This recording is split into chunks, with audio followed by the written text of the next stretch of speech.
I'm already in NWO, Razor Ramon, Scott Hall mode. You better be ready. I'm bougie, but I'm going crazy today. Are you kidding me?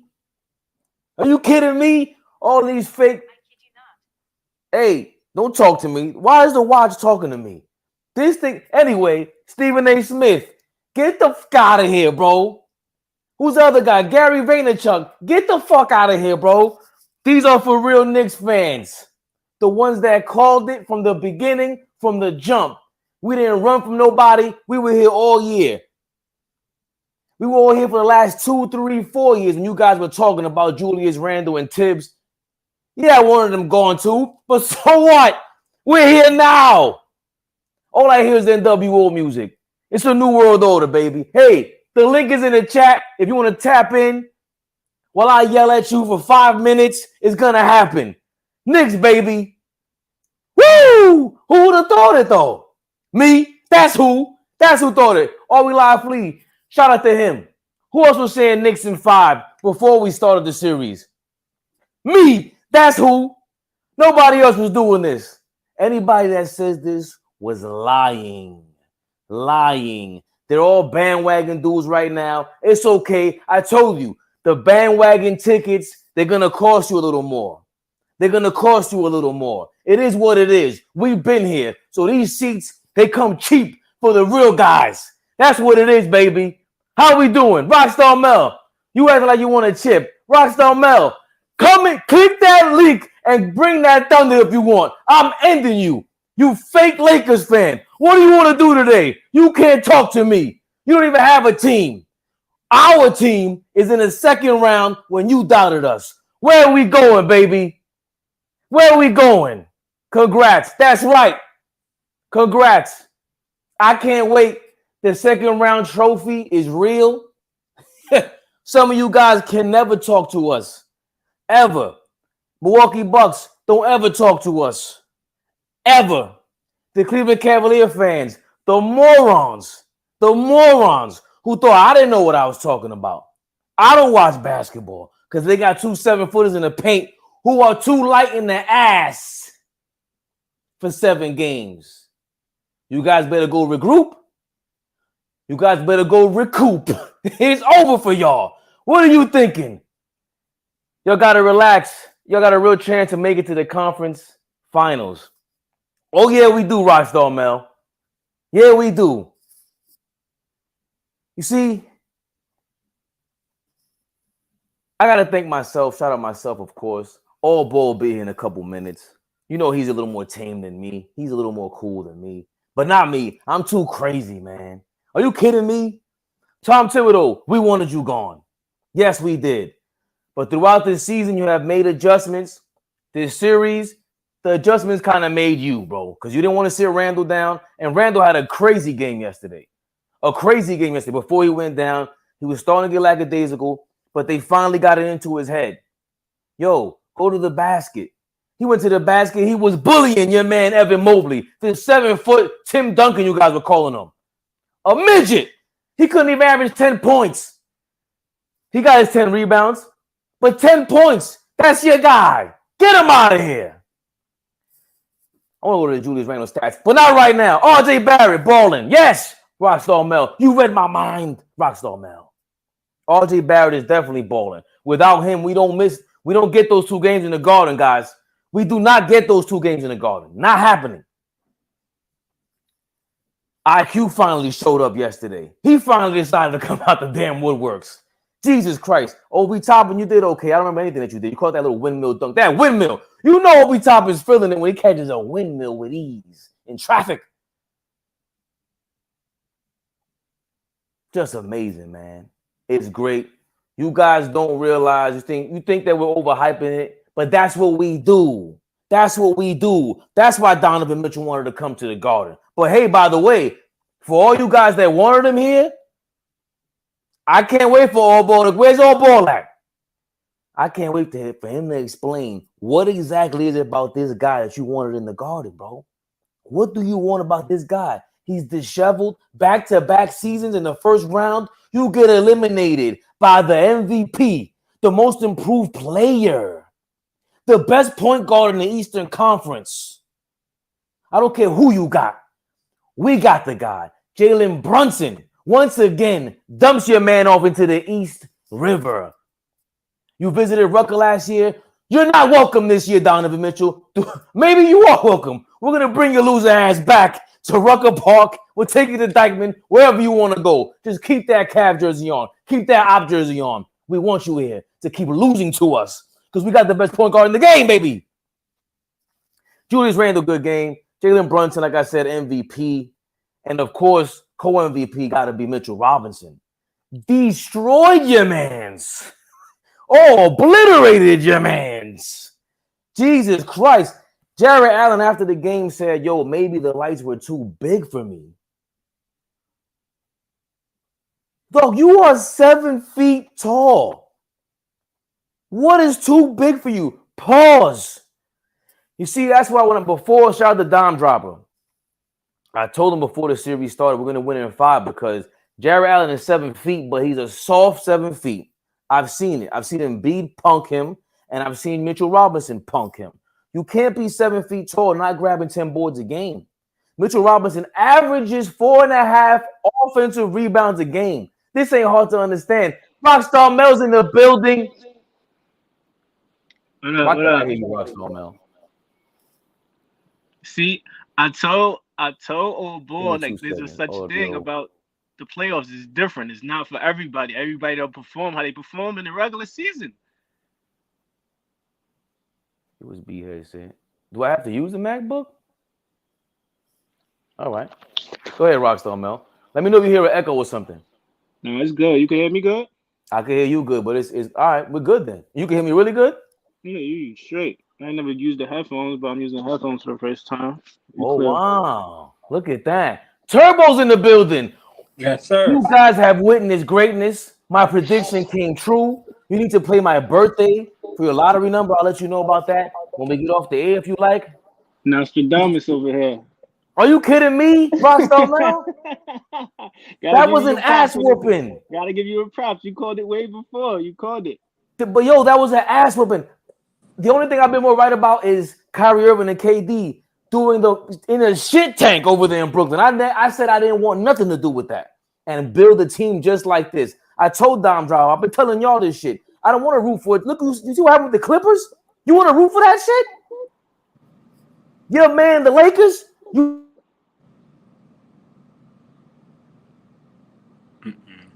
Froze up. He froze on you, Turbo? He froze on my shit. I think somebody's calling him. Oh, somebody calling him. Maybe.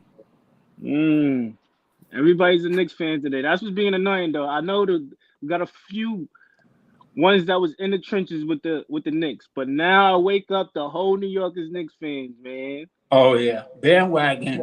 Bandwagon. The whole New York is Knicks fans is crazy. I'm just a fan of the game, so I'm different. I'm different. They got a chance to go to the Eastern Conference or even the chip. I'm not going front. The chances is pretty good. It's wide open. Anybody can win it this year. Well, I want to just keep it like this. I got to bring it back to another angle. I'm in the mix now. You can hear me good? Yeah. Good. Okay, good. Congratulations, man. I ain't see 4-1. I was going 6. I was saying 7. I was saying Cavs and 7. I'm not gonna lie. No, it was up. It was tossed up, but I was leading more because of Cavs, because I'm a guy. If you got the better players and better superstars, I feel like they supposed to perform and get you over the hump. Obviously, them guys is not that, dog. Feel me? I can't hate, man. And it was impressive, which I did. I didn't even watch the last game, but the game before that, impressive, man. I can't hate. I mean, only reason why I'm hating because the fans is going too crazy. I'm not hating on the Knicks. The Knicks are like, all right, calm down. All of y'all was not Knicks fans the whole season. Not the diehard you all, but there's other people just coming out the what they doing their Knicks shit from years ago. Like, come on, bro. You wasn't like, come on, bro. That's just blowing my. But y'all, I can't discredit, can't hate. Oh, no. You know what I mean? Overachieve. I feel like I can't. Old boy don't like when I say overachieve, so I can't even say overachieve. He don't like that word. I like that. We like that word with Jalen Brunson. He's definitely overachiever. Met expectations so far What y'all think? What you think about that? No way, exceeding them. It's Exceeding them? overachieved. Okay. Who had us in the 5th seed? By the way, I had them in the 6th seed. I had us in the 6th seed. By the way, right. Before the season. And then niggas was saying, even if y'all do make it past the fast round, y'all can't beat Boston, y'all can't beat Milwaukee. Now look how it's turning out. Y'all playing the goddamn Heat. Y'all can beat them niggas. Right. Like, right. It's there. What are you thinking, Turbo? We doing too much? What? The Knicks fans. No, absolutely not. Gotta keep on glowing. I mean, it's been 10 years since y'all been in the second round. You know what I'm saying? Gotta take the opportunity while it's here. I feel like that's the reason why I can't be a Knicks fan, though, because I feel like expectation. No disrespect. The expectation for being New York, you know how much we love basketball, how much even the average person know basketball. Expectation is just too low. Being this happy to make it to the second round is like, I can't be this happy. It's only the second round. Niggas is at the second time in 20 years. So I'm like, nah. Yeah, no. See, people that ruin it. The bar got to be higher, bro. That's my only thing. Like, why? Okay, so let's backtrack. Why should it be higher if even you yourself, we're saying realistically, where do people have the Knicks going into the season? Then when we started the playoffs, where do people have the Knicks going at during the start of the playoffs? So to deal with all that, and then we get to the second round, how else are you supposed to react? Now, if I can understand if the players were like this, like Patrick Beverly and them threw a parade last year, that's dumb. I don't want RJ Barrett and them. They were very calm at that podium last night. Okay. Jalen Brunson and them. We're the hype machine. This ain't in the 90s. Gary Payton said, "Yo, ain't nobody want to go over there because of the media. The media is really us. Usually, what it is. Yeah, they keep trying to make it seem like it's the media. It ain't the fucking media, bro. Who buys the newspapers? That's us. Right. Who's screaming at the fans? Screaming at the players and that. Right. But I feel like it's the Knicks though. It's the Knicks like I feel like Knicks, Lakers, and Boston, my opinion. Them three franchises should never be that hype to make it through a second round. Right. I mean, that's the reason why Cowboys fans are the worst too. Cowboys and Yankees fans are in that Cowboys and Yankees fans are in the same category. Right. Cowboys. So it's like, yeah, but that's what comes with being number one, and not just number one. See, y'all talking about being number one, like that's just hate off rip. That's why I first taking them. They always have a Lakers segment. They always got a Cowboys segment because they're the biggest fan base. It is what it is. They don't even talk about the Warriors too tough, but the Warriors online is big time. Like the Warriors fans are very disgusting. So I think Boss Man or I forgot what Homeboy's name last night that was on the All Ball Live last night on IG. He was saying, yo, this started with Michael Jordan in the 90s when in New York, you could just root for some player and some team out of town. And that was kind of like dick riding, really. So, but I think it started with Magic and Bird because people started watching Magic and Bird every year. You know what I mean? And that was like, that's why you see the Golden State fans. It's Golden State versus LeBron. So now you pick a side. I don't like LeBron. And then we got a guy, a church choir kid. I'm going with him. He ain't all about the sneakers and talking ish or whatever it is. So when you're the number one guy, you're dealing with that. And on top of that, I don't know if you be on Twitter too much, Rockstar Mel, but I was on there.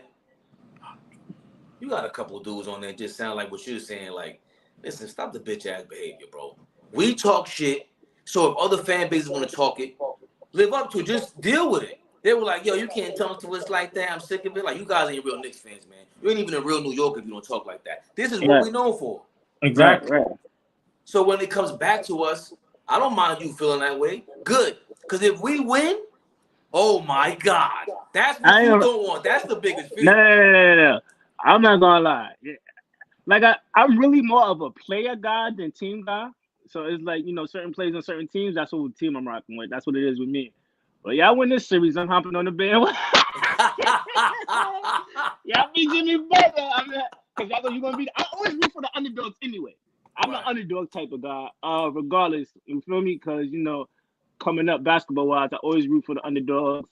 You know, not the people who's, and that, I feel like that's what sports is about. The people, when they play, they don't know. you don't know who's going to win. You know what's going to happen. Right. You feel me? So I always going for the underdog because it's like, well, I'm gonna root for the person who's expected to win and going to win. Like I just always root for the underdog, and the Knicks they got to be the biggest underdogs right now. Out of I feel like out of everybody in the playoffs, they're probably the biggest underdogs right now. Everybody that's left right now, they have to be the biggest underdogs.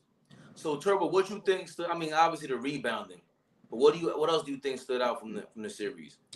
Defense, elite, bro. The defense, elite. Like y'all defense. Like I know AllBall is saying y'all a little inconsistent. Y'all can find some consistency in them defense, even come closest in the games. Nobody can F with y'all. The defense is crazy, bro. Yeah. Elite. And it's not like 1 or 2 possessions, it's for minutes. What about the defense though?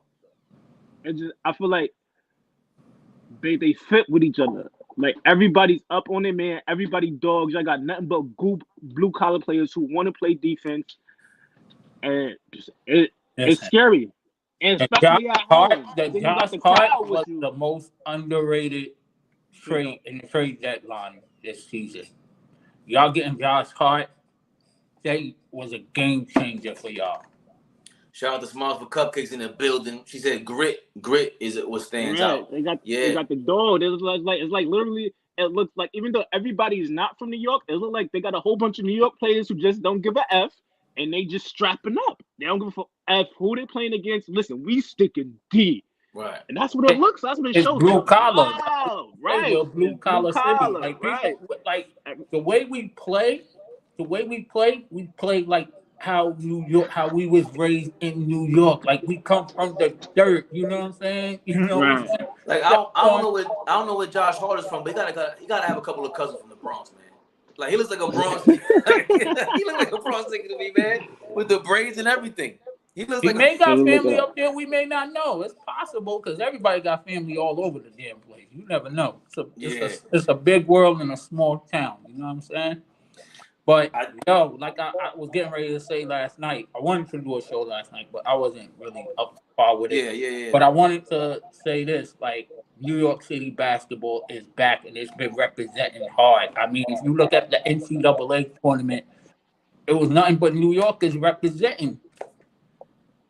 And now St. John's is getting ready to go back on the map. I mean, it's a good time for New York City basketball.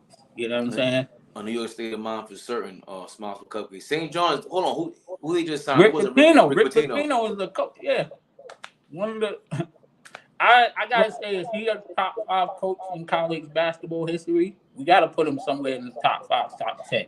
That's a conversation you guys gotta really, because I want to do a segment on that in the future where, like, how do you break down what is a good coach? How do you know who's about to be a good coach? Because I never understood that. I understand we read articles or whatever, but like, what is our criteria? Because we could see, we got the eye test, we got stats on players, but what would make Rick Pitino? Because in the NBA, he really ain't that, right? Like he's certainly but he when the Knicks was struggling, he came and turned it around. And if you really think about it, he kind of created that small ball at the time with the bomb squad. They were averaging 110 points, shooting threes. Like they were doing that way ahead, like how it is now.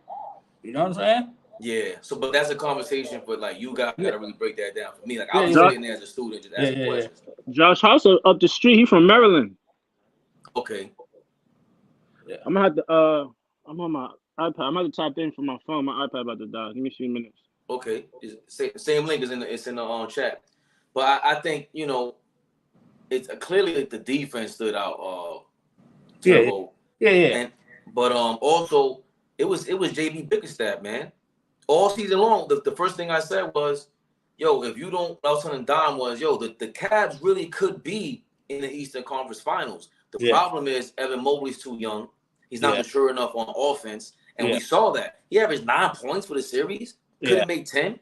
Yeah. Also, you didn't figure out the Garland-Mitchell dynamic. Who's going to take the lead? Who's really going to set up the rest of the team? And, like, for me, Mitchell's game is more one-on-one than anything. Like, yes, he can get to a spot, and, he can pass and shoot from there. Mm-hmm. But it's still, like, he needs a superior defense. He needs to be in a constructive system. Like, he needs to be in he's more of a system kind of player.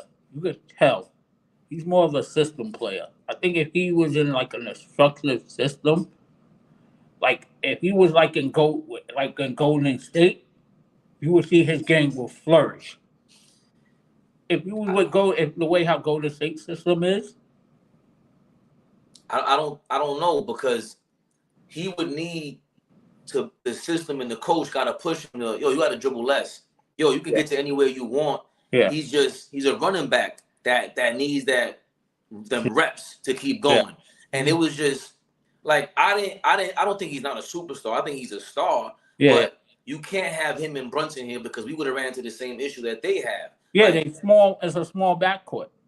Small backcourt, but also what are we doing on offense? Because we need to have a superior, never seen before offense to make up for that kind of defense. And then you got to look at it like too. The coach is not really that good in creating offense either. And that's another thing we got to look at. With bigger staff? No, I'm talking about if y'all had him with the Knicks with Tom Thibodeau, it would have been a lot worse. Yeah, than being with bigger staff. Yeah, it would have because if I thought JB Biggerstaff, I think you made the comment last episode about damn maybe they should have kept marketing because it's a 7-footer and they didn't figure out what to do with him. I keep forgetting the Utah Jazz coach name. He needs to get more props because he knows how to work with them pieces. Because for marketing to be most improved, like that was a major leap in his sixth season or whatever it is. Yeah. So they had set the 3 7-footers over there in Cleveland. I'm pretty sure Nick Nurse is on the table for not just Cleveland, but for the Bucks as well. Jesus Christ. Oh my gosh. I was waiting for you to get into that because what did me and who else was on the Zach said the other night? What did we say the other night? About Budenholzer? Yeah. And all three of you guys, yep. And even then, even when they won the championship, I said they got to be one of the worst teams I ever seen win a championship, making dumb mistakes all the time. Like that shit was crazy. But what about it? Do you think that was crazy? First of all, you didn't call a timeout. And then. Hold on. I'm gonna mute you, Mel. Mute yourself and just come back in when you're ready to talk. It's the win. Oh, okay. My bad. All right, bet. All right. Go ahead, Turbo. Okay, you had 2 timeouts in the through the regulation. Mm-hmm. Then you take out. Okay, I see if you took out Lopez. If you took out Brook Lopez. Okay, I can understand that. But why you didn't have Giannis protect the paint instead of having a small guy? That was bad. When I saw that play, I was like, yo, it's about to be a disaster. Soon as I seen it, I knew it. I was like, oh gosh, here you go. He made another bonehead move. He got Giannis on top instead of having him on the ball to defend. Because you know that they're going to try to give the ball to Jimmy. You should be smart enough that they're going to give the ball to Jimmy. Right. And then he didn't use his timeout when they shot the free throw. I forgot how to play with that last play. You had 2 timeouts and you didn't use it. And then why do you have Grayson Allen in the game? Oh my gosh! Why was the ball in his hand? That was just bad. So I'll read this whole roster on Mel, and you chime right in. Kevin O'Connell, I like a lot of his work. Immediately after the game, he said, "What a collapse by the Bucks! Awful half-court offense. Giannis took some goofy pull-ups. Awful coaching. Not using the timeout like you said. Not keeping Lopez in to protect the rim on game-tying lob, and so many tactical choices. Yeah, to get the defensive player of the year, you didn't put him in for that lob against Jimmy, who pushed off on some Michael Irvin shit. That was dumb. Why didn't Chris Middleton get regular front court touches late in the game? Why did Giannis hit a high ball screen? They did nothing to get Giannis downhill. It was just true. And then no timeout in the final play of overtime. Crazy. That's crazy. Yeah. Budenholzer really let Grayson Allen run the clock out. That was insane, bro. Yeah. That game, it was just awful. Oh, do we gotta go back? Do we gotta go back? Yeah. Listen, man. Yeah. I feel like I watched that last play in Milwaukee. He had space to pull up for the jump shot, like on the wing, foul line extended wing, and he took it all the way to the rack and Euro stepped. He could have got a good shot, but he wanted to go to the hole and Euro step. Everything else he said was accurate, man. We just crazy part. We just talking about the coaching. That's straight up bad coaching, not paying attention to details, and those are the littlest things that everybody sees. Like the stuff Turo just said, like everybody knows that. Like that's just you don't even know how to. You just know basketball. That don't even like takes high level of coaching right there. The shit he was just not doing. Fellas, what's up, fellas, man? What up? Turbo, Rockstar Mel, Fabian. I know it's always a pleasure. Always appreciate y'all. Just real quick, right. I'll jump in just real quick. I've been saying this when I first jumped on social media. When I first got on, it was the Phoenix Suns in Milwaukee. Milwaukee. Who they played in Phoenix Suns. And I said, to me, that's the first time a team won despite bad coaching. Won a championship. I never liked Boone. I never liked Bud. Budenholzer, however you say his name, say his name, no disrespect. But you cannot have a former MVP and an MVP candidate, the best team in the East. They might have had the best team in the league, right? Yeah, I think they had the best record. Yeah, they had the best record in the league. So you can't have the best record in the league. Arguably, everybody agrees the best player, either 1, 2, or 3, whichever one, and you lose in the first round. You cannot let one man beat you. I don't care what the one-man band. Jimmy. Bubble Jimmy, my cousin's here. Look, I'm saying, sorry, Turbo, I'll let y'all go.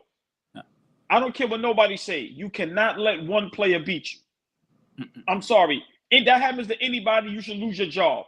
I guarantee you he's getting fired. No. Guarantee you. Oh, yeah. But hold on a second. Before, because that's the topic. Playoffs. I don't think so. Now, all ball. Before the playoffs started, I asked you, shout out to my man Joe Rose. I asked y'all, hold on, Jimmy Butler ain't a Hall of Famer? And y'all said, nah. How do you feel about that now? I still don't think he's a Hall of Famer. He got some time to go.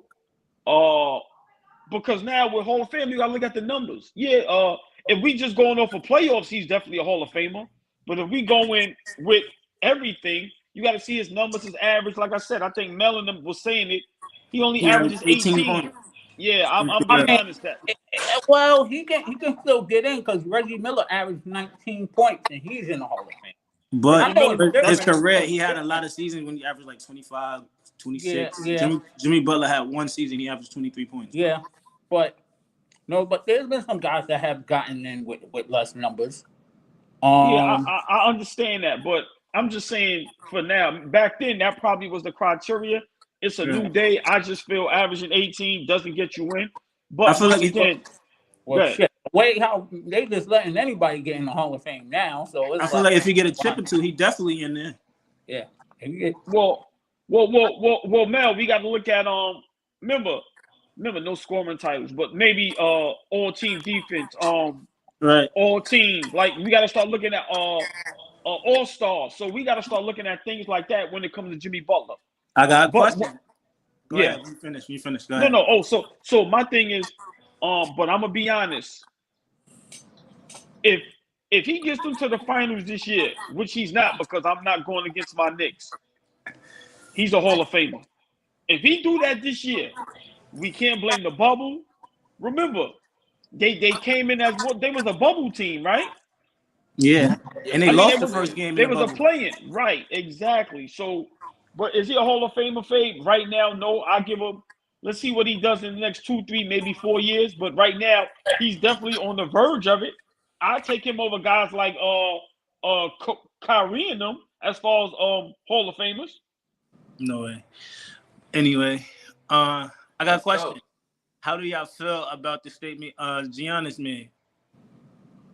I loved it. I love it. Sore loser. I love it. He mad. It was a The season was a failure. You think so? No, I'm talking about like in the as a because that's how I feel about a lot of people, or a lot. Yeah, I'm gonna say a lot of people in the NBA is like, all right. So if you think I was gonna, remember I said I had a bone to pick with you, oh boy, this was the bone. All right. This was all right. Early in the season, Dame Lillard came out and said, yo, I don't play for chips, or I might not win a chip. I'm happy, but I'm still gonna sit here and fight it out, right? Right. He didn't really get no backlash for that. Ja Morant come out looking like he gonna lose. I mean, it was the number 1, number 2 seed. You say he overrated. He's not doing that. And it's only been about 3 or 4 years. So it's like, then I was thinking, like, how many guards in the NBA right now have a championship? Not too many. Steph Curry, Kyrie, Drew Holiday. Who else got chips? So niggas is not going to win it everywhere. Winning it comes very rare. So when niggas is losing, like, that's just how it is. It may seem like people was winning often because they got 2 and 3 chips, but it's hard to win, bro. So just because a person lose for 2 or 3 years, I don't think it's a failure. I think it's just part of the journey, like he was saying, bro. But it goes on to like how you lose, I think, too, in your expectations. Okay. Well, let me respond real quick. I don't want to stay there too long because I'm pretty sure we got other topics. I'm gonna just respond as quick as possible. Just shout out Jeff Woods real quick. Let's go Knicks. Yeah, shout out Jeff Woods. Mel, you make a great point. But this is my response. You see what Trae Young did? That's all I'm talking about. I don't expect Ja Morant to be nobody but Ja, but we see what Dame Lillard did in the playoffs. Ja Morant in them the last 2-3 years, I don't want to say failed, but once again, we see his play on the court. He's erratic. He's all over the place. And at times, he doesn't make his team better. I mean, it's just, I just go for what I see. Now, when I say overrated, y'all, you know how we talk. We exaggerate everything. So when we say somebody a bump, that's just how we talk. And anybody that knows, I mean, Mel, you from the town, so you know. I already know. And I've seen people call Michael Jordan a bum. It's just how we talk. So of course we exaggerating. But at times it's hard to watch Ja Morant. I'm just being honest. Like literally, when he get the ball, he's just flying 100 miles per hour.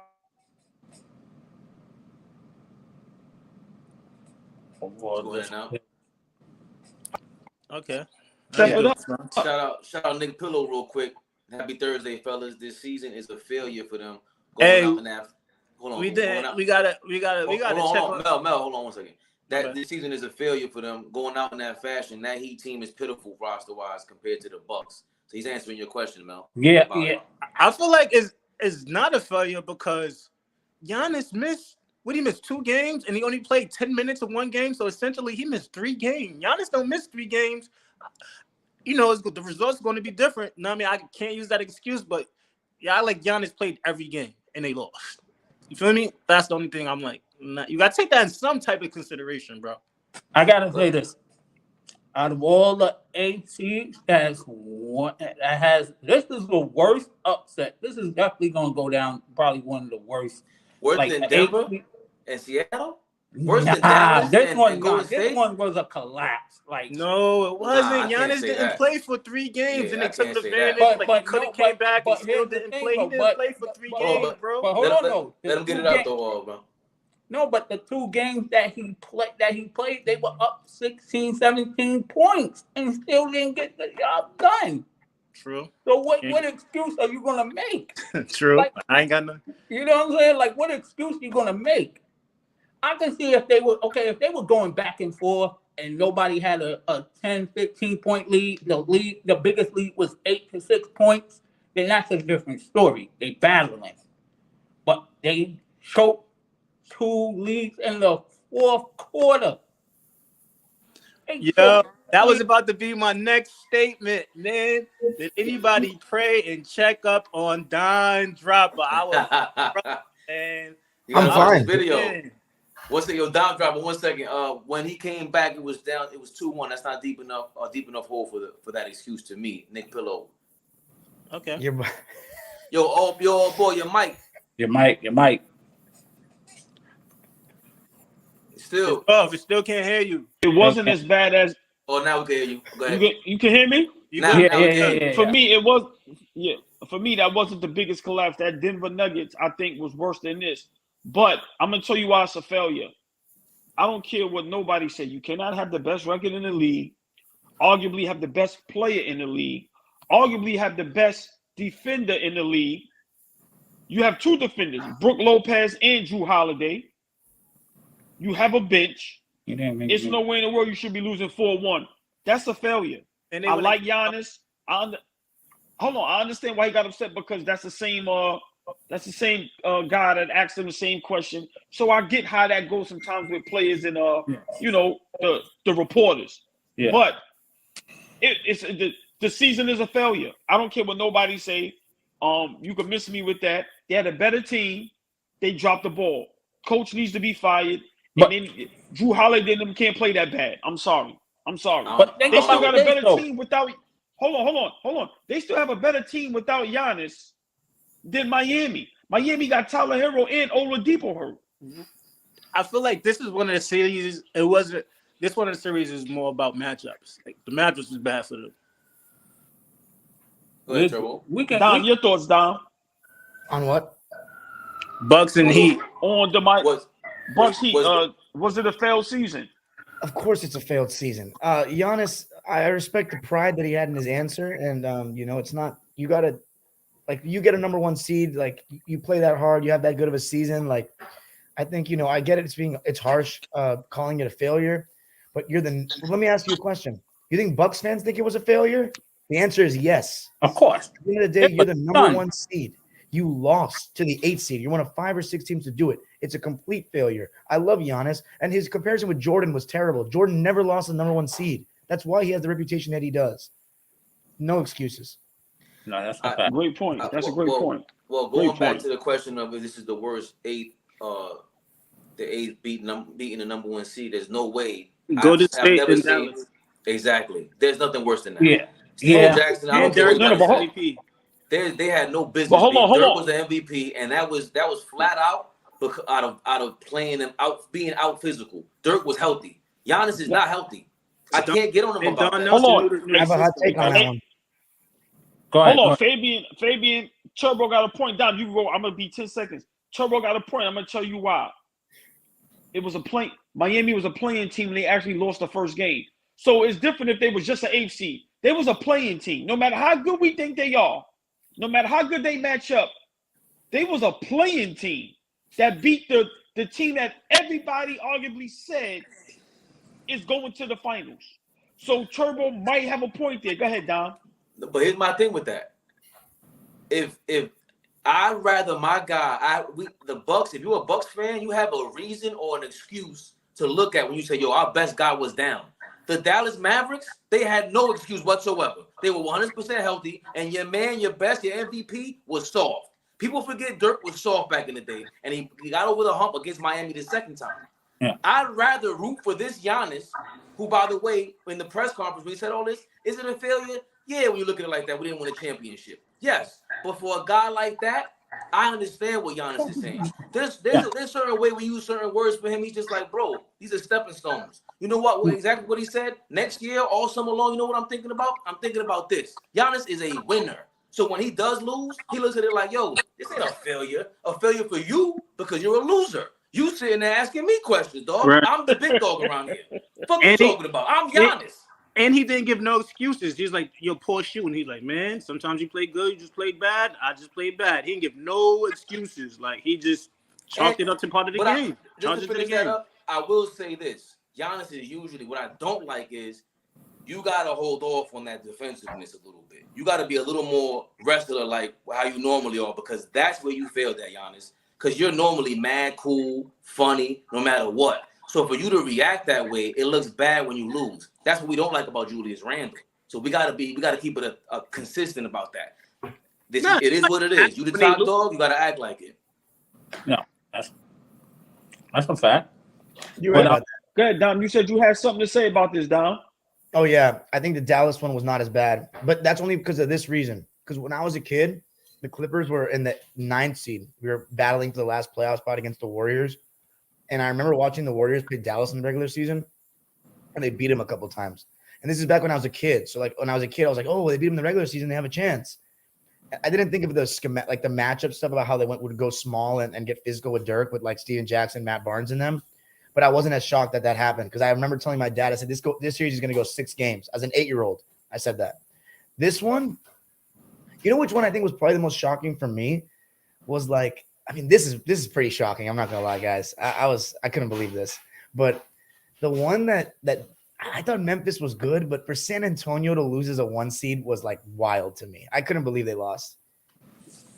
Yeah, I know they Actually, what'd you say? that didn't surprise me because Duncan and them were, you know what? They did that on purpose. They knew that they can beat them because they were hurt that year. Duncan wasn't really as healthy. Memphis had their number. That's why they wanted to play them. And I said this, AllBall can that's this. I said some teams will lose a season game on purpose to match up whoever they wanted to match up with.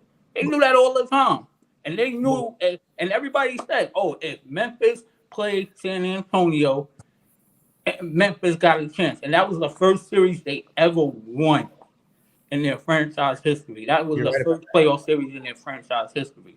That's the Ginobili elbow injury one? Right. Yeah, and Duncan had a foot. Yeah. I remember there was a whole narrative about Rudy Gay also not playing, though. I remember that too.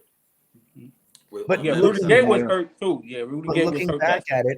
Looking back at it, I think playing without Rudy Gay made the Grizzlies better, because the following year, when he came back, we beat them in the first round. And then they played us the next year, and they beat us because, to me, what Rudy Gay did was he took shots away from Zebo and Mark. When they played through Zebo and Mark, they would actually beat the shit out of you down low, and it was really tough to handle. But I don't know. This is definitely up there with the. What about the? You guys are old enough for the Sonics one. How big was that when it happened? That was a shocker. That was the first shocker of all time. That was crazy. That was crazy. Because you see that coming. You know what it is also, Turbo? Because like Dom said, maybe we old enough to remember that, Fabian as well. You never heard of that happening. Like now, hey Mel, y'all notice like things like this is not far-fetched. You see how some of us actually picked. We had somebody that picked Miami that was going to win. Right. I actually said it's going to be a tough matchup. So remember, now it's not far-fetched. Back then, that shit didn't happen. So when it did happen, I ain't gonna lie, that shocked the basketball world when that happened. I can agree to that. I think but today, go ahead, Mel. No, go ahead. You talking? My bad. Oh, today it's like now. So now so many teams come back from 3-1. Like I said, some of these teams that's 8 seeds, they not really 8 seeds. They just probably had a bad couple games. Somebody got hurt. So right now it's just not as crazy. Still, if you got to go by the letter of the law, listen, the best team in the NBA lost to a playing team. That's bad. It's bad. Last one I can remember before this, what was shocking to me, and I was a kid at the time, was what a coincidence. The Knicks versus the Heat. Allen Houston hit the shot at the end. Crazy. I remember that. Right. That was one for me. Like that was a shocker too. Yeah, but back then, remember, it wasn't happening like that. So when it happened, it just took over the basketball world. And Turbo and Fabian could probably attest to that, because like I said, we was of age at them times and was like, oh, you know what I'm saying? So I get it, but now it just happens so much. And then I think we'll go along with it. While it didn't happen, this is just my opinion. Might be right, might be wrong.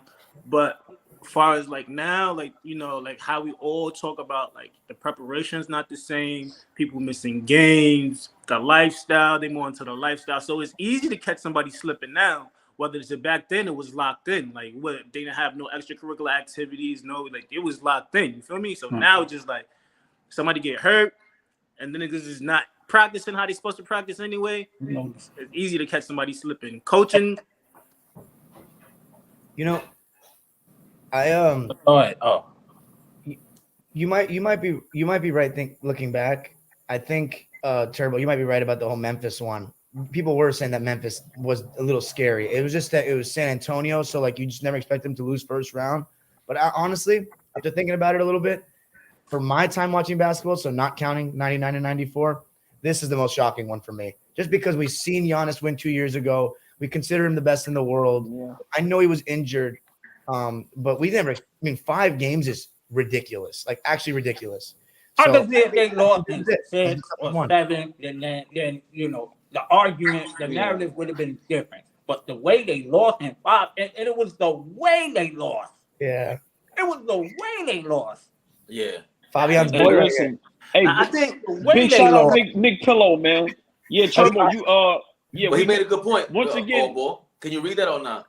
yes, we may have to retract the retraction on Turbo. Turbo might be right from the beginning. This might be the worst one. So Turbo, you might be right. I'm going. We're gonna do a vote because I got Dallas. Yeah, I'm going. Why don't we put a poll? Why don't we do a poll and then we'll do it? I'm old enough to remember too. Tomorrow. I'm old enough to remember, and I was a big Baron Davis guy.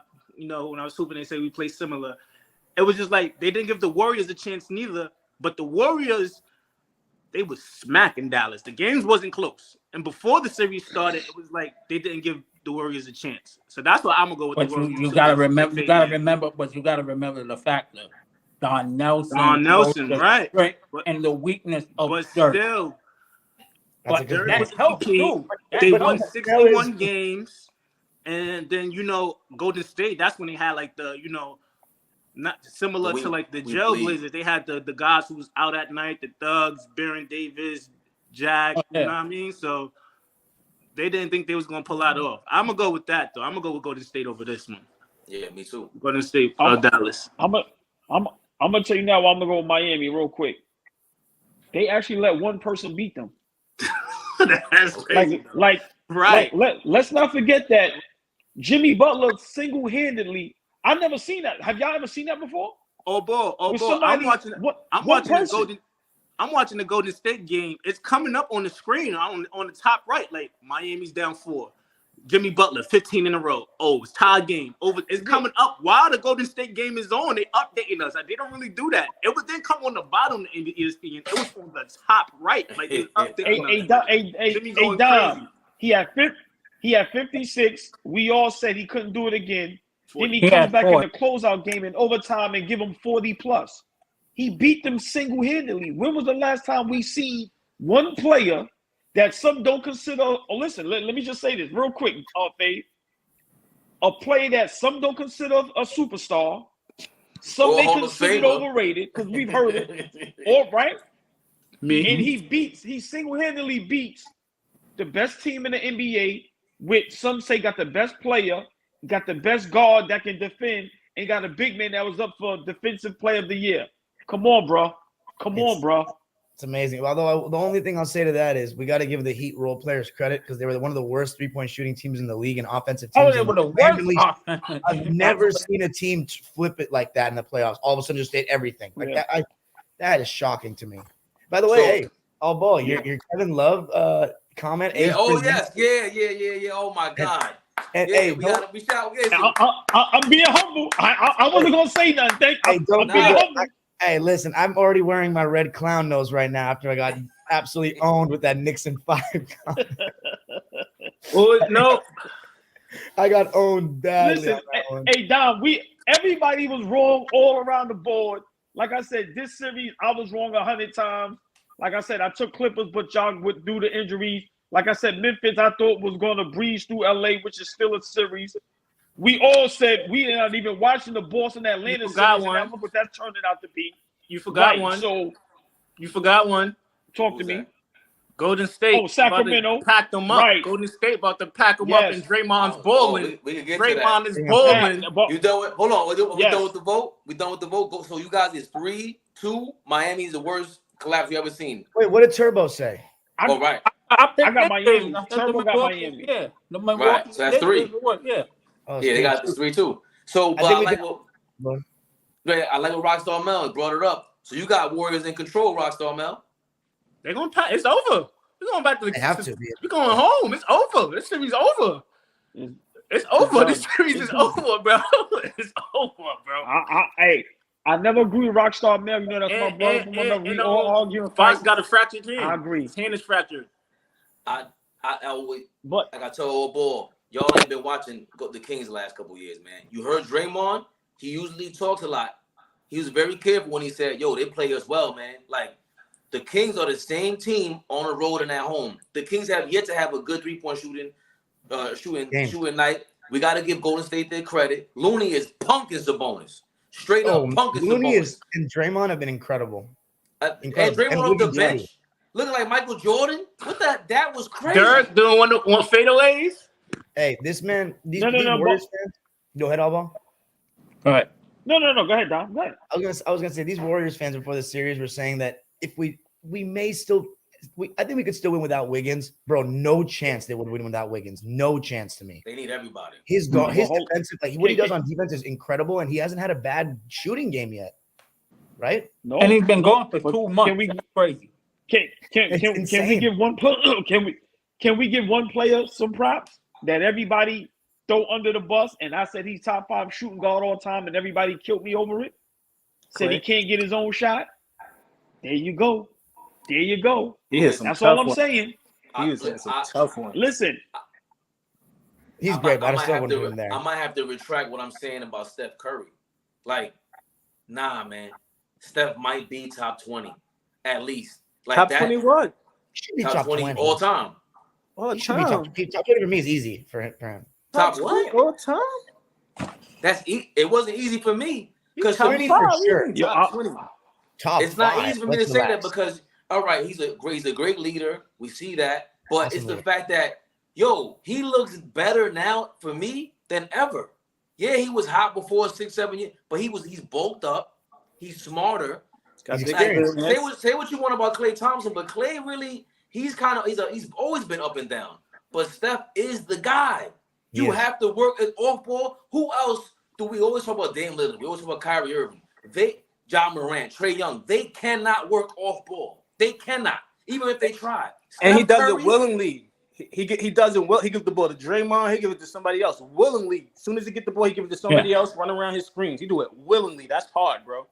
And he doesn't care who gets the shot. He just do his thing. He just do his thing. Like he told him when Kevin Durant came, he was like, I don't care if you're gonna be the MVP of this team. I'm gonna root for you. I got you. And he can, Kevin Durant can score 40, but he can even give you 35 at the same time. You know what I'm saying? Hey, Fabe, let me say this. I'm gonna be honest. If Golden State wins a ring, Klay takes Reggie Miller's spot as top 5 shooting guard. I already have him top 5, but right now, I'm gonna be honest.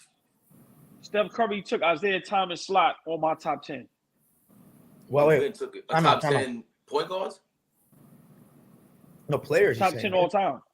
Man, do you count Bill Russell, Will Chamberlain in there?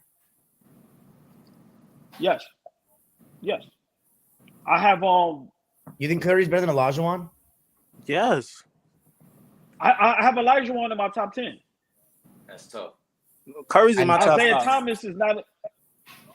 I'm gonna be honest, Dom. I look for reasons. Like you know me, I'm listen, man, I'm a hater. I love it, man. I love to play devil's advocate, but after a while I have to be honest with myself. He's a bad mother effer, man. I'm being honest, man. No, I know, but I'm trying to get your case on top 10. Oh boy, this for the no disrespect. I'm not trying to disrespect for to Dime Dropper. This for like the elders though. Like how many guards I've seen change the game like this? I'm not saying you haven't seen enough, but I feel like these guys have seen it live even longer than me and you, Dime Dropper. So no. You have a point. No, it's a question how many guards you just seen. Like, I want you to name it. If it's Curry, if it's not, if it's Magic, I just want y'all opinions because y'all got more experience. All right. I can be honest now. Remember, I'm not saying these guys are better or worse, so I'm not doing that. Magic Johnson, obvious. I've seen Jason Kidd change the game with just how he ran the fast break was just ridiculous. He had thrown off the backboard in a playoff game. I've seen Gary Payton change the game defensively as a point guard. So, I've seen Isaiah Thomas. It's a lot, man. Oscar Robertson. I even like Dennis Johnson, how he changed the game as a point guard. So once again, Curry is great. And I'm going to be honest. He took Isaiah Thomas' slot. I'm sorry, man. I know Dom may not like that. You know, Dom is an OG, man. He likes the older guys. No. But Not when it comes to Curry. I love Curry. I think he represents people just see him and see the threes, but he represents the right way to play basketball in terms of the sacrifice that he does. The sacrifice that he does without having the ball so much. These Curry stands, they don't want him to play the way Kerr likes him to play. They want him to be on the ball, getting 100 pick and rolls a game. How can you watch the game last night and tell me you want the Warriors to go play like everybody else? They play. It's so hard to guard them over 48 minutes. They're so intelligent with their movement. And Draymond and Looney, I mean, the reads that they were making, like, it's clockwork, man. The experience is showing. But I want to go back to that top 10 real quick. Because, so you said Russell. All right, hold on. Now. No, all right. Now, hold on. So here's my starting 5 all time. I got Magic at the 1.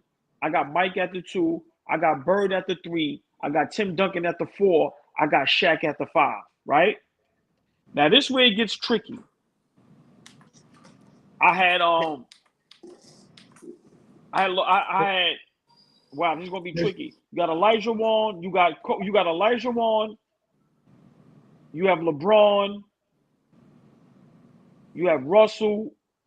There's no way he's in your top 10. He's not better than Kareem to you. I bet you he's not.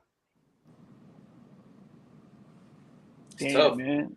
Like it's like, how's he better than Moses Malone? Yeah, like that is. Curry's had a better career than Moses Malone, has he not? I can't say it's that. Tough. You got 3 MVPs. Defensive player of the year, like Moses Malone was different. Like he's Mitchell Robinson on steroids. Like Charles was saying. Curry's been the best player on 2 championship teams, clear cut. He started a dynasty. Right, but Moses didn't have the opportunity. Again, that's what it's tough to put any guard over a 2-way big man. You know how I feel about that. That's always hard. So Olajuwon, the only reason he's going to take over Olajuwon is because of longevity. And also, if you think about it, the first 4 or 5 years of Steph Curry, he's not Steph Curry. Olajuwon was still. I didn't even name. Hey, Fade. I didn't even name Kobe Bryant. So it is tough. It is tough. I didn't even name Kobe Abdul-Jabbar. So I mean, Kobe's tough. No, they all tough. Even he didn't. Y'all right. Y'all right. We got to split hairs with the best. Top 15. I'll give him top 15. I don't have Isaiah in my top 20. I don't think, because Isaiah is tough, bro. It's a big man. This is what the game like bigs. It's not that I like him. It's that, bro. It's basketball. If we talk about football, a quarterback who's accurate and who stays calm in the pocket, he's beating everybody. Yeah, but one thing you don't account for with these bigs is they usually need guards that close games for them, especially when they're not reliable at the foul line, like Giannis last night. Yeah, I agree. Yeah. You know what I'm saying? Like without a Kobe or a Wade, Shaq is great, but you need somebody to help close the games for him. But that's why I think Kareem is so good, because I saw him make, like, in that 80 playoff run, make 80% of his free throws. That was crazy. So I don't special. But I don't like pointing to what these guys need, because we know Steph Curry needs the rest of that team to set the pictures, like Reggie Miller and Richard Hamilton, and someone to play defense like a Klay Thompson. If we point to that, if we go there, I mean, that's obvious. But we know what a big man was, what they mean to in basketball. That's just like natural physics. You okay? Yeah, I'm good. No. Would you say the guard is more favored today, though, in the way the game is played? Or not favorite, not favorite. See, going back to Rockstar Mel's point, it's question. Who's the most? If we talk about the most influential point guards, it's only Magic and Curry. Like game changing, I say. Yeah, game. I think we should also throw Iverson in this. Well, Iverson, he's the most influential because they dribble like that. Dribbling. Right, but and to have the confidence to dribble, yes, but he didn't. I don't think he made it so that the rest of the league. Like, they're really strategizing to do that now, to all have logo threes and everything. Like, that's different. Hold on, can I ask y'all a question? Mm-hmm. What will it take? Because I'm big on this. What will it take for some of these players that don't believe they're in the top 10 to crack the top 10? So, Dom, what would it take for Curry to crack your top 10? Because, Rockstar Mel, the younger guys listening, he top 5. You know what I'm saying? What would it take for some of these guys to crack that top 10 in some of these other people's lists? Dude, if they have everything that good. If he wins a chip this year, I'm going to have to make some adjustments. I'm going to say that. That would be crazy if you won a chip as a 6th seed. You'd be in the conversation with Olajuwon and Russell as like the only leader, to do that. This would be an insane chip because we've all ruled him out. Fabian, you have to say you've ruled the Golden State out from the first month of the season. Yeah. You said they're not good enough. So for them to I overcome did the too. odds, I did too. if they do this, I mean, come on. Like I honestly, I hate to say it, but I may have to put him over Kobe, and that's my guy right there. hey, listen, everybody gonna hate this, but we're gonna have a LeBron conversation too if we wins this championship. But hey, Fabian, I've been saying that. Go ahead, Turbo. I've been saying that. Because you said if Curry do win a championship, you said would this be a LeBron era or a Steph Curry era? That debate might have to. We might have to bring up that debate real soon. But he's definitely after what he did last. Already debated. That's the crazy part. Hey, Turbo, right? That's already Turbo. That's already a debate. See, some people were scared to have that debate because they so much LeBron fans. But how can how can this? We said it earlier this year, earlier this season when we was on the live. Right. But what I'm saying is, it's we're in the Curry LeBron era. It's not LeBron era. No, we've been no. Go ahead. Curry, listen, in LeBron's era, Curry got 4. Yeah. So it hasn't been LeBron's era. So I think that's already happening. What Dom is saying is, which I've been saying, if Curry wins another, and I've been saying this, and y'all can look at all the lives.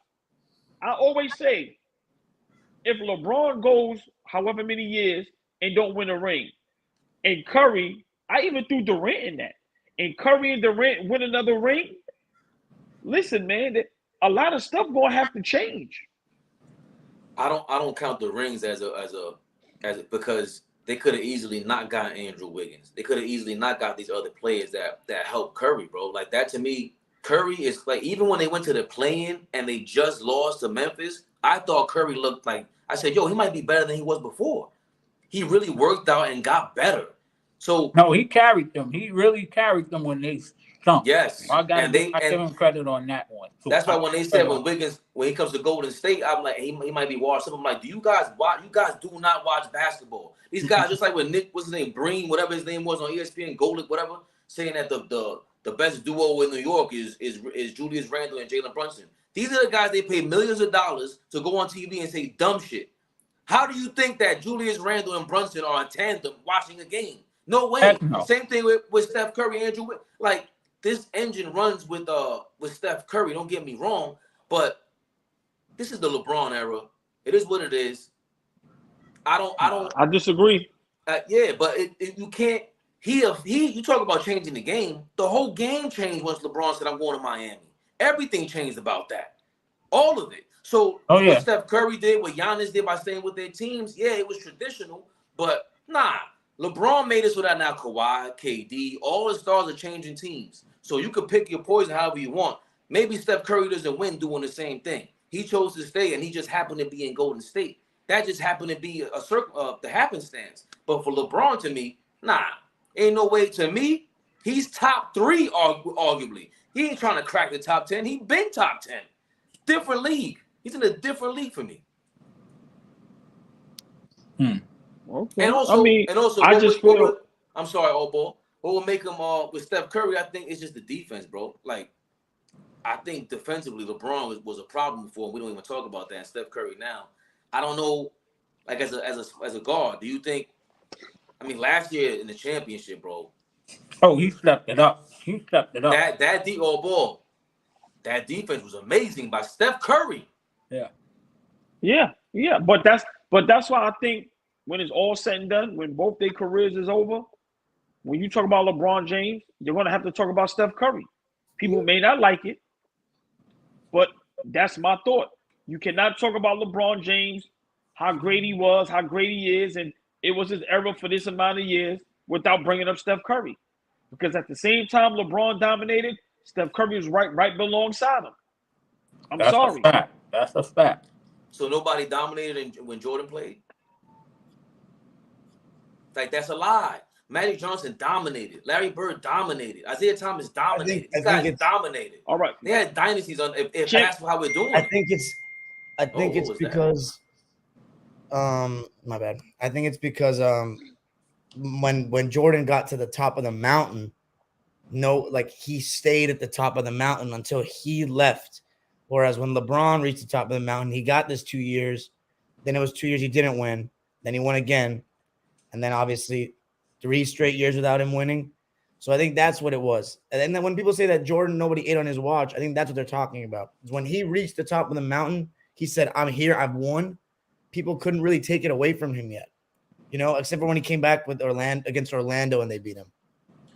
So, I mean, Turbo, chime in. I mean, we're going to have, are we more writing a movie script for this, for Michael Jordan, or are we being real about it? Like, he missed time. He was not going to beat those Houston Rockets. Like, we got to be honest, bro. This is not a movie script. This happened under Jordan's watch. You left for 2 years. You came back with the Wizards. They beat you. You got beaten then, too. Like, they're also human. It takes a lot to win. It ain't just an individual thing. Going back to my Giannis point. That shit ain't on him.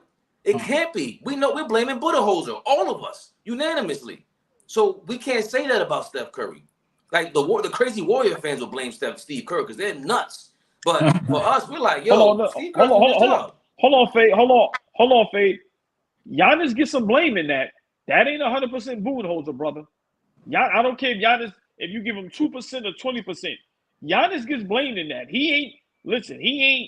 No. Budenholzer is not 100% to blame for that. Everybody owns a little bit of that pie. Drew Holiday, Chris Middleton, Brook Lopez, Giannis, they all get a little slice of the pie. That's not 100% Budenholzer, even though I don't like him as a coach. But Absolutely. no, Giannis gets some blame for that. Yeah. He was there for the whole game in the closeout game and lost. I'm sorry. Let's be real. Has he improved at all since 2 years ago? He has no mid-range at all. He has no go-to move. He barrels into fools all the time. I love Giannis, but let's be real. This is what I said to you, Fabian. If he was playing in the 2000s where he'd have two bigs down there, he would have a really hard time scoring all the points that he does. He would not have shooters. He doesn't have his center stretching the defense 35 feet away. Like I like Giannis, but I really do like Giannis. But that ring totally changed his perception. Totally did. He got a level of this. Yes, because you won't. Yes, go ahead. All right. No. I want you to finish your point, but I was just going to say real quick, big shout out. Was he right all along? Hibachi. Harden? No. Gilbert Arenas. Remember what Gilbert Arenas said years ago about Giannis? That he hasn't learned how to play basketball yet? He doesn't have any real skill. But I've always said that. I don't know about that. He don't have no real skill set. His passing has improved. I'll say that. No, listen, but I think that, Don, that's foul. He's worse when they won the championship. He's worse. He was worse back then. He's better. He's gotten better since then. Giannis' skill, of course he has. He just said it. He's way better. They scared to tell the truth. You were just on something. Stay there. Don't be scared. Remember, it's basketball. You know our motto. Hold on. We like Giannis as a person. He's a great player.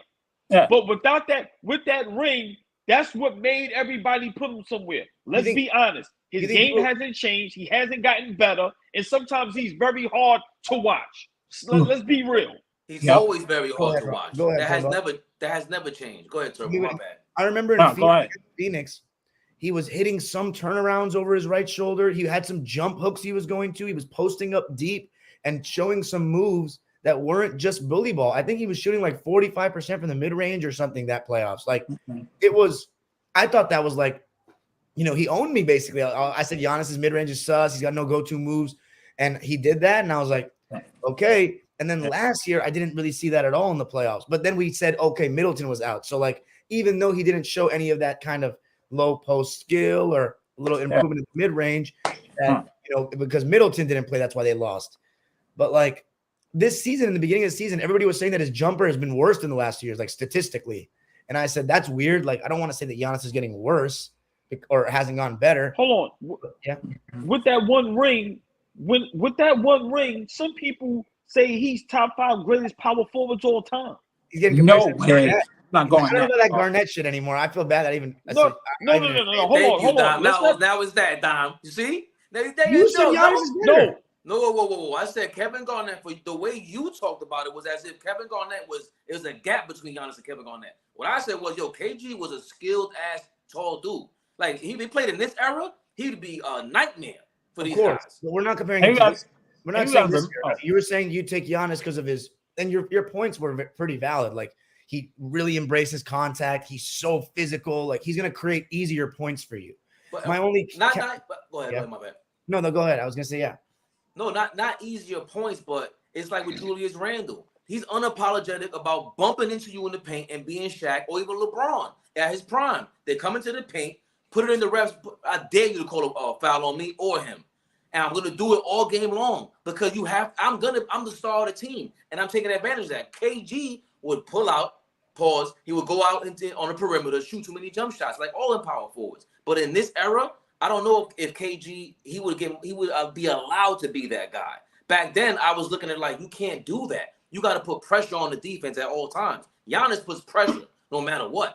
You're 100% right about that. The only thing I'd say is, well, you make a good point. It's not even just that Garnett would be embraced to play that kind of game. It's that you could literally post him up and put 4 shooters around him now. And he has, you know what I'm saying? He doesn't have another help defender that close. And then you with all the switching in today's game, like, you're seriously going to switch like some of these guards on a KG? Like, yeah, he might not be the bully, but you throw the ball in the post, one dribble, turn around, boom, like easy. You know? I think Turbo can answer this. He'd be a lot like a healthy Anthony. KG in this era would be a healthy Anthony Davis on defense. He would like and maybe better. 100%, but offensively, he has more of that dog consistently. Garnett to me. Hey, fellas, I gotta go. Fabe, I had a terrible day. I'm sorry, Fabe. Hit me when you get off live. Nah, you made listen. Oh boy, man, you started some shit talking about Giannis with the one chip. I'll dare you, man. We're about to go at it right now. No, before I get out of here, hold on. No, because we can fit. No, we can make this a topic tomorrow. Remember today with my job and everything was all over the place. I got to go back to work. Listen to what I'm saying. Dom said something that make perfect sense, and I take the blame for it. If Dom don't want the smoke, I'll take all the smoke. That one ring had people talking about Giannis as if he's one of the greatest power forwards of all time, and we be on live and we seen it. How much with that one ring? I like Giannis, and that's our problem. Him as a person, great young man. Him as a basketball player, you cannot let a guy that's 6'3", 6'4" beat you by himself. If you're the greatest player on the planet, I'm sorry. I'm sorry. Shout out Jeff Woods. Facts on that. KG a dog. Hold on. Nick Pillow said Giannis will get locked up by Big Country back in the day. Good. I'm gonna see y'all later, man. All right, I made you up. KG would bring Giannis' will. I don't know about that. Nobody could break Giannis' will, and that's one thing. This might be the weakest big man era. Actually, no. No. Actually, I disagree. The era I grew up in was the worst big man era. Late 2000s, early 2010s. Because we at least have Jokic and Embiid now. I left this Warriors thing up. No. Although power forward wise, 2000s is gold. Like you're never gonna get better than that. Like that. It was transitioning to now. Those power forwards. Antonio McDyess got hurt, and he was like top tier talent wise.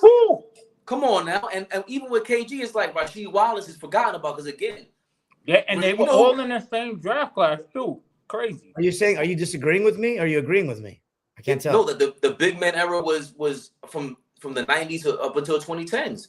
That's when at the end of the era. The end of the era was the last 10 years. Are we saying centers and power forwards is big? Yes. Or just yes.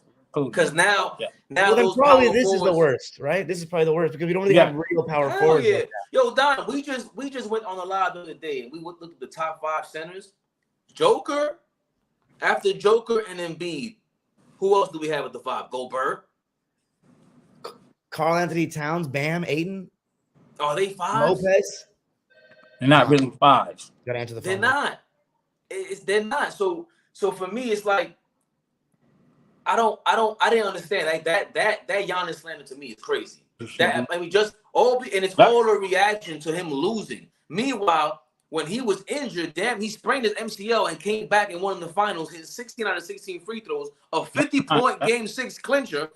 That we hoisted him because that was some of the most clutch shit we've ever seen in basketball history. Now, because he has the unfortunate situation of having that bum ass coach, now all of a sudden we're gonna knock him down and act like we never saw that before. No, that's why we had him Giannis up there. You can't say that. A two-way big man, by the way. Yeah. And then also in that era, we had another slept on guy. But if he would have went to the right team, I think he would have been his career would have been a little bit much better. Sharif Abdul-Rahim. I didn't get to see good Sharif Abdul-Rahim. Did he have a handle like that?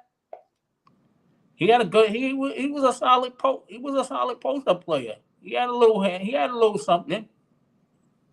Nick Pillow, me too, about Drew Holiday. The thing about Drew Holiday is because he was getting cooked on defense. And I'm not sure if it was schematics or whatever it is. But I mean, the reason why he's not lauded that much is strictly because he doesn't have much of a consistent bag on offense. That's number one. Number two, he just doesn't score that much. And he'll have like a 4-point game, but they'll win. And they'll get over it eventually. Yeah. His shot selection also is really questionable sometimes. You telling me that? Yes. You telling me the best perimeter defender in the league couldn't stop any of that? Who's the best perimeter defender? Giannis or Drew Holiday? Drew Holiday. I gotta just give credit to Jimmy. Yo, Jimmy Butler was. I just think it was. I think it was great offense more than bad defense or anything like that. Yeah, that's all it was. And let me be clear on something because you got a lot of idiots on YouTube. It ain't just these regular, people on TV. But we have a lot of dumb idiots on YouTube that be talking basketball. Soon as somebody gets cooked, if they say they're the best defender in the world, soon as somebody gives them 40, they're a bum.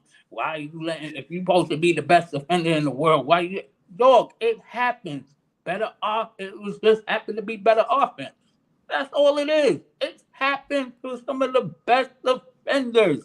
If you go back in the time, go watch freaking basketball, you dumb idiots.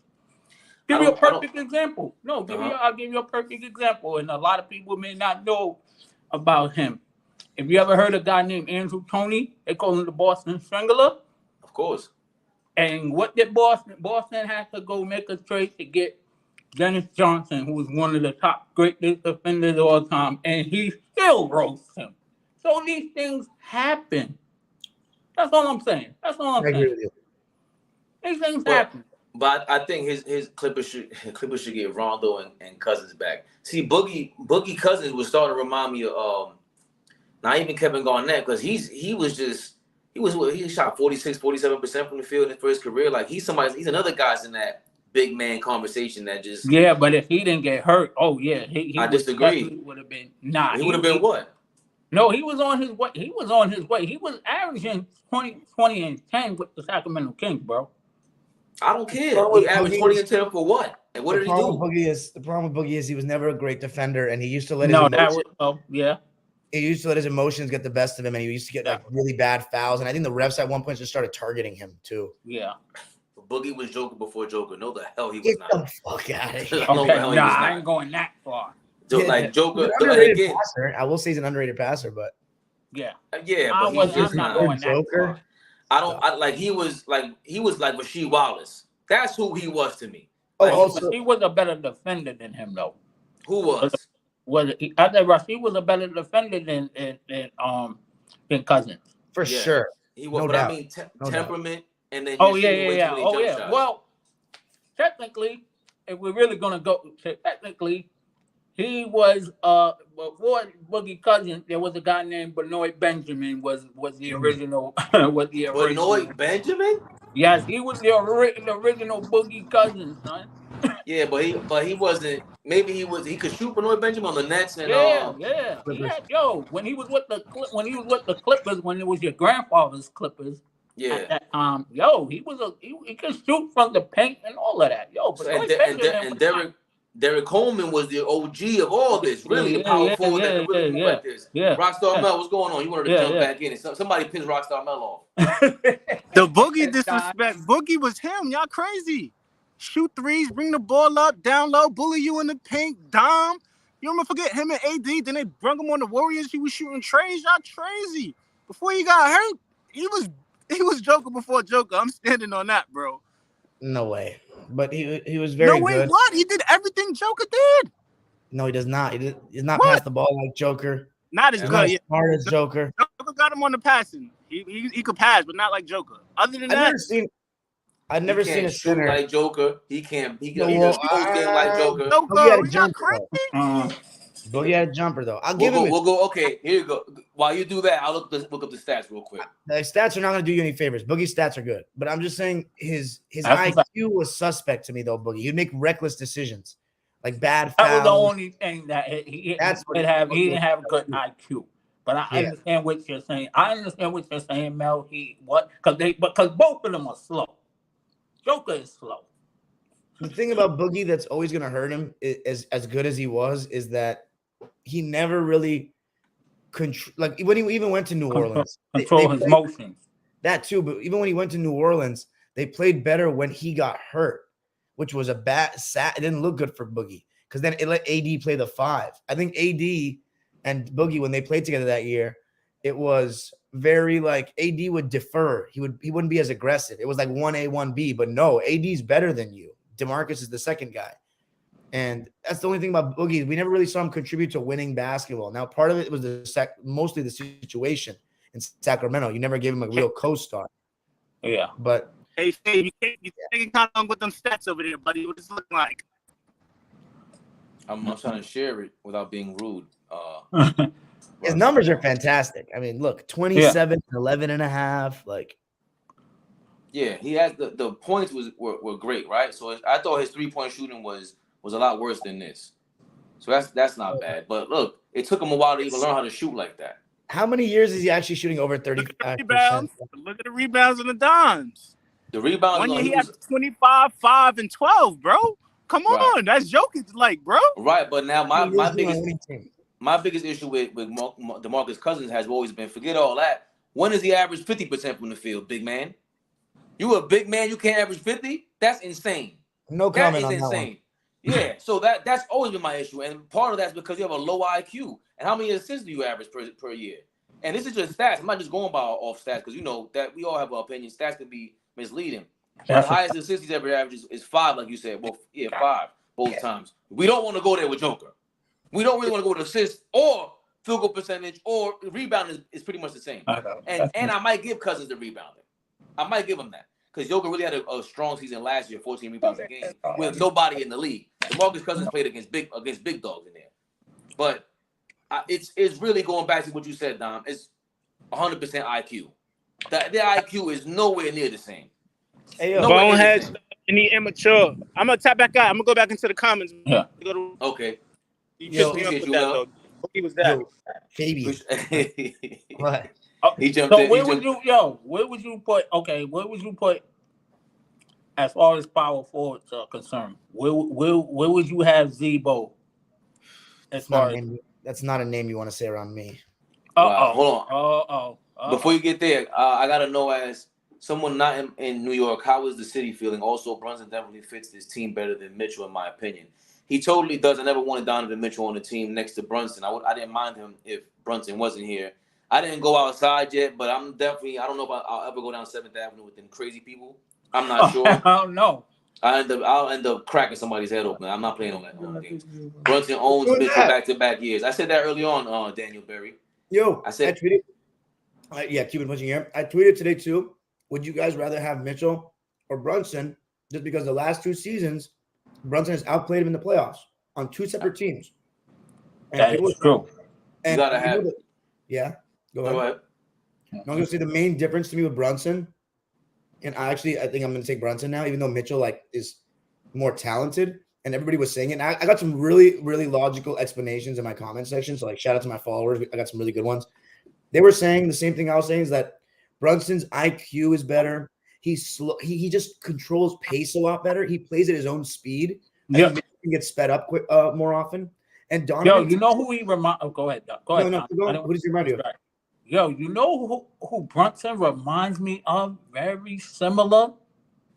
Remember Terrell Brandon? Kind of played a little before my time. No, not at all. Nah, Terrell Brandon. No, Terrell Brandon had way more of a handle and had to get to the basket and he couldn't shoot. What?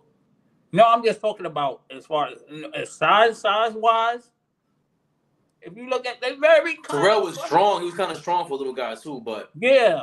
Nah, Brunson is just way more of a better. He was more offensive minded, yeah.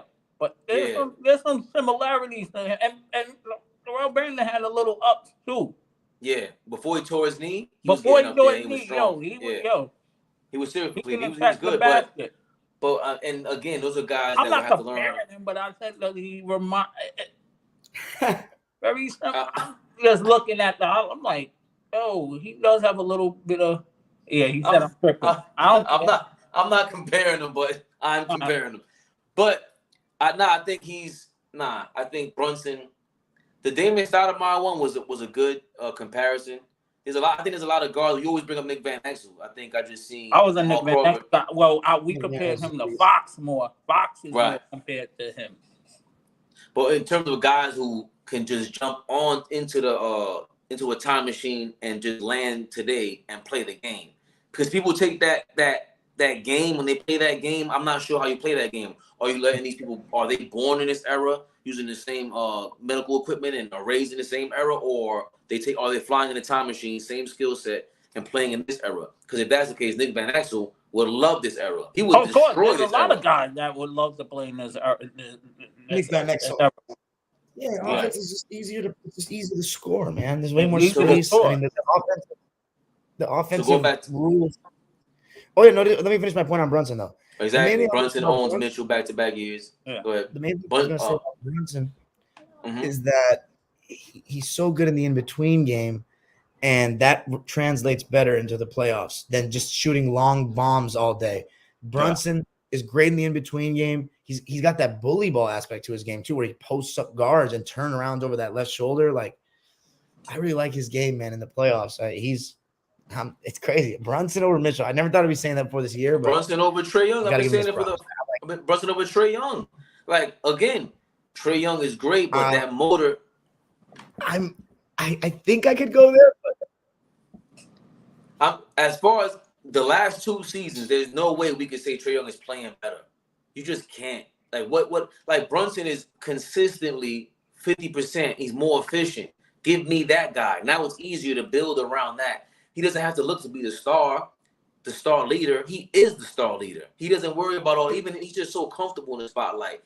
Remember, Trae Young plays like, I got to think about dudes with like that, no disrespect, with like kind of I don't know how else to describe it, but kind of like a drug, like an addict personality. Some people are addicted to that. I don't know if it's the lifestyle, whatever it is, but he's very frenetic, Trae Young.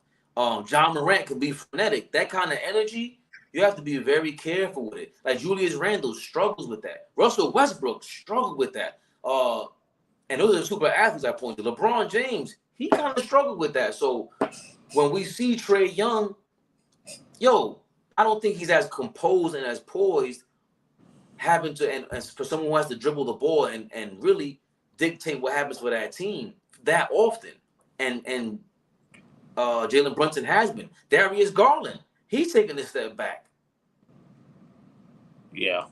I think he stayed the same. I don't think he's taking a step back. We never seen him in the playoffs.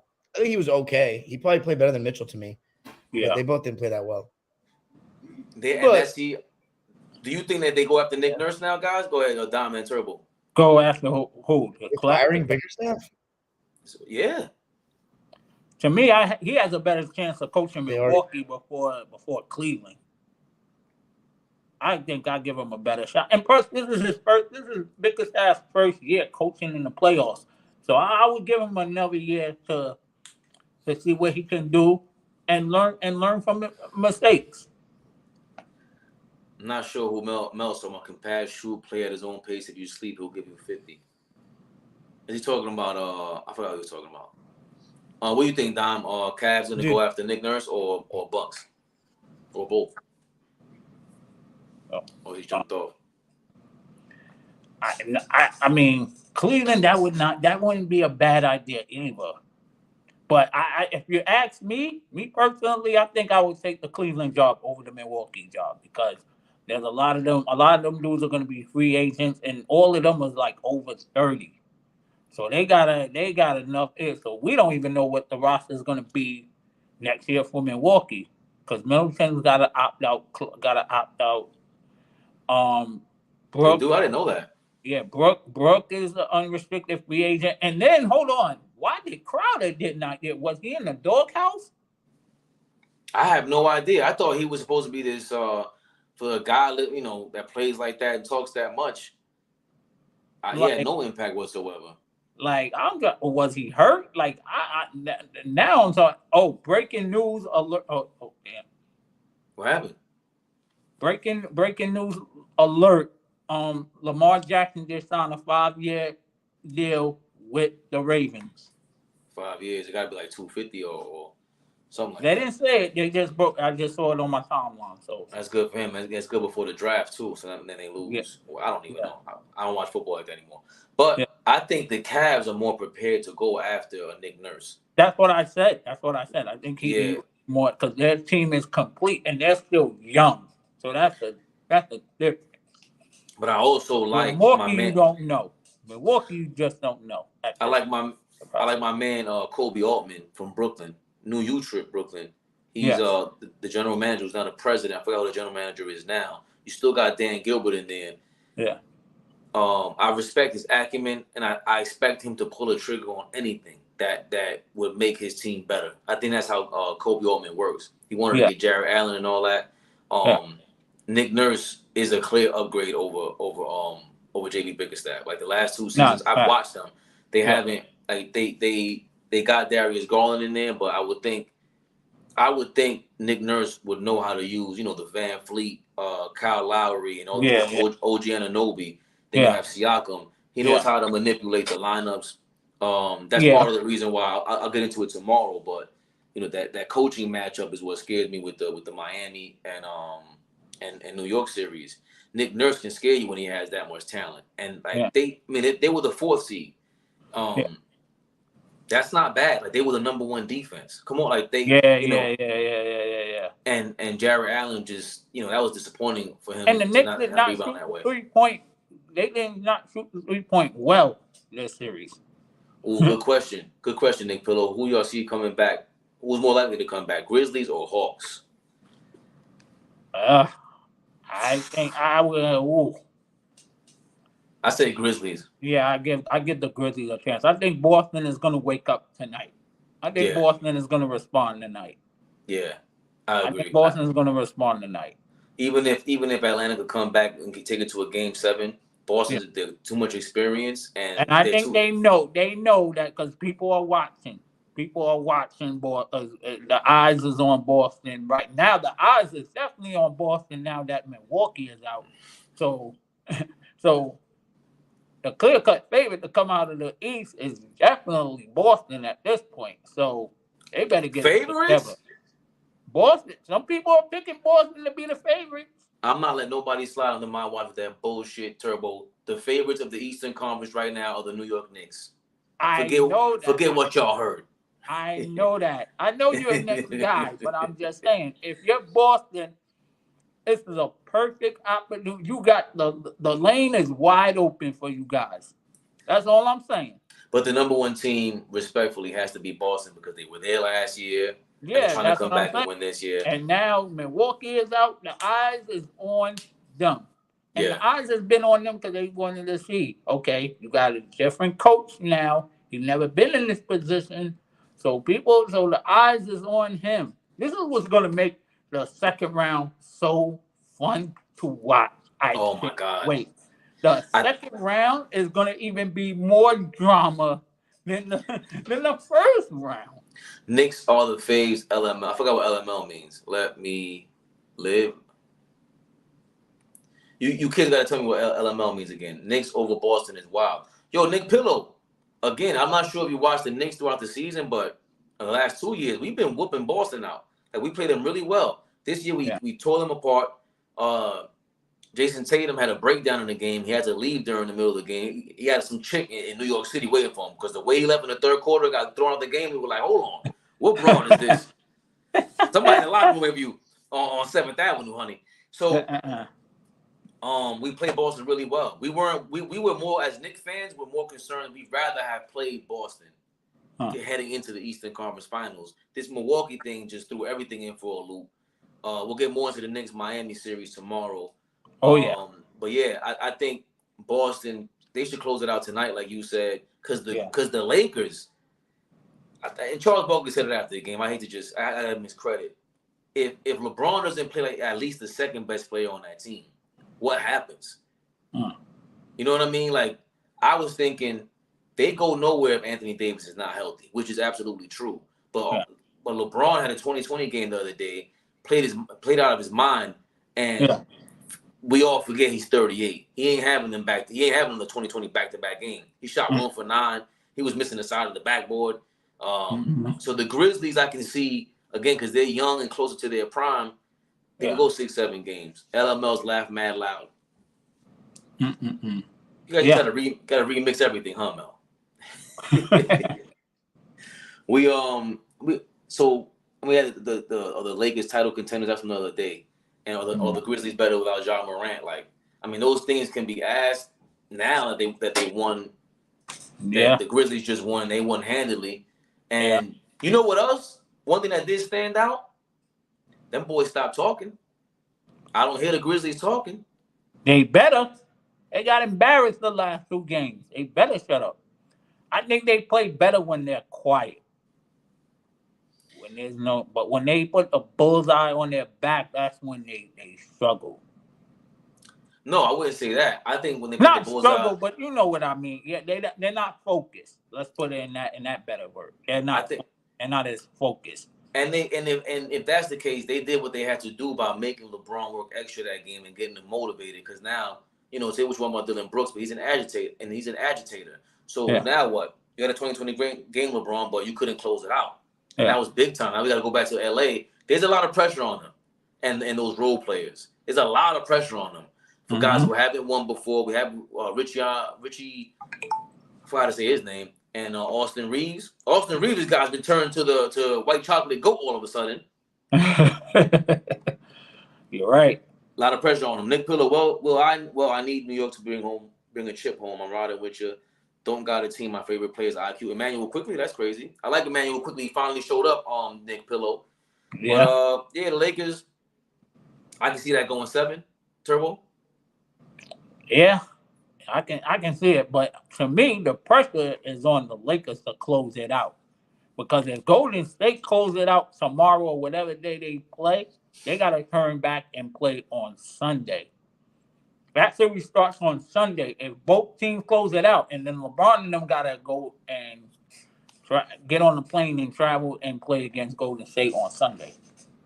Wow. And Golden State is going to stay home if they close it out.